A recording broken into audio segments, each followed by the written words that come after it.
常年期第11主日。今天的三篇讀經，從舊約到新約，我們看到了蒙召、被愛及被差遣的信仰思路。天主主動與人類建立愛的盟約，派遣耶穌基督完成救贖，並呼召所有信友成為他的子民，在愛中彼此共融，向世界傳遞救恩的喜訊。因此，從讀經中，我們要聆聽到天主對我們每個人的邀請與託付。讀經一：以色列人離開埃及後，來到西乃山下。天主透過梅瑟向百姓宣告：你們親眼見了我怎樣對待了埃及人，又怎樣好似老鷹，將你們背在翅膀上，將你們帶出來，歸屬我。你們如果真的聽從我的話，遵守我的盟約，你們在萬民中將成為我的特殊產業，你們為我，應成為司祭的國家，聖潔的國民。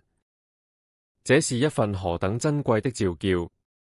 以色列人曾是埃及為奴的弱小族群，沒有任何可誇耀的功德，卻因着天主的慈愛與揀選，成為屬於他的子民。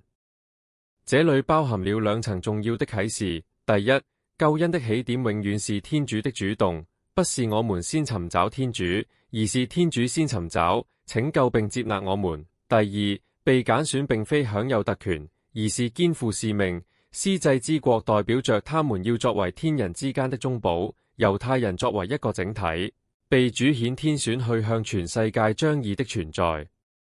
同時肩負着將世人引向神聖律法與道德的使命。但我們知道，這個故事仍在繼續。我們也知道，天主的選民常常辜負他的期望。我們也知道自己也會辜負他的期望。在讀經二中，保祿宗徒進一步為我們揭示了這份呼召的核心基礎——基督的救贖工程。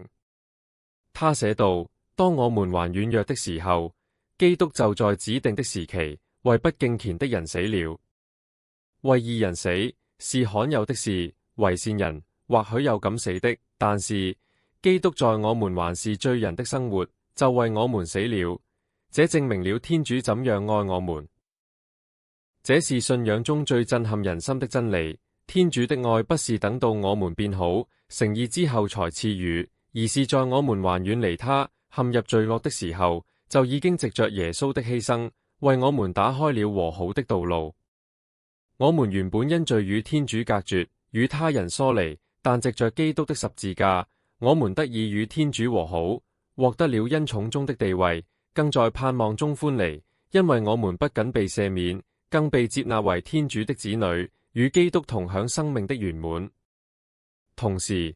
這份和好帶來的結果，是我們在天主內彼此成為弟兄姊妹，在基督內彼此連結，藉着聖神的共融，成為一個愛的團體。這份白白得來的救恩，也促使我們以愛回應天主，去接納、包容身邊的每一個人。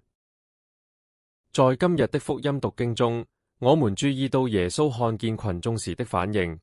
就對他們動了忍之心，因為他們困苦流離失所，如同沒有牧人的羊一般。這份憐憫，正是天主對人類的愛的具體彰顯。群眾的迷惘與無助，象徵人類在罪惡與苦難中的處境，而耶穌就是那位前來尋找、牧養、拯救的善牧。耶穌隨即對門徒說：莊稼多，工人少，所以你們應當求莊稼的主人派遣工人來收他的莊稼。接着，他召集12門徒，授予他們權柄，派遣他們出去，並明確交代了使命的內容，宣講說天國臨近了，白治病人、復活人、清潔你們來。我們看到了使徒蒙召的意義，那就是服務。天主揀選我們，救贖我們，不是要我們停留在個人的得救與成聖裏，而是要我們成為傳遞救恩的工具。耶穌給門徒的使命包含了宣講與行動兩個層面，一方面宣告天國的喜訊，讓人們認識天主的愛與救恩；另一方面以實際的行動照顧身體與心靈有需要的人，用愛去見證天國的臨在。而白白得來，白白分施，正是這份服務的核心精神。我們所領受的一切生命、恩寵、救恩，都是天主白白的賞賜，因此我們也應當毫無保留地將這份愛與祝福分享給身邊的人，不圖回報，不求利益。讓我們今天在主的恩典下，重新點燃我們被主揀選時、領洗時的熱火，以信仰戰勝生活中、信仰中的挑戰。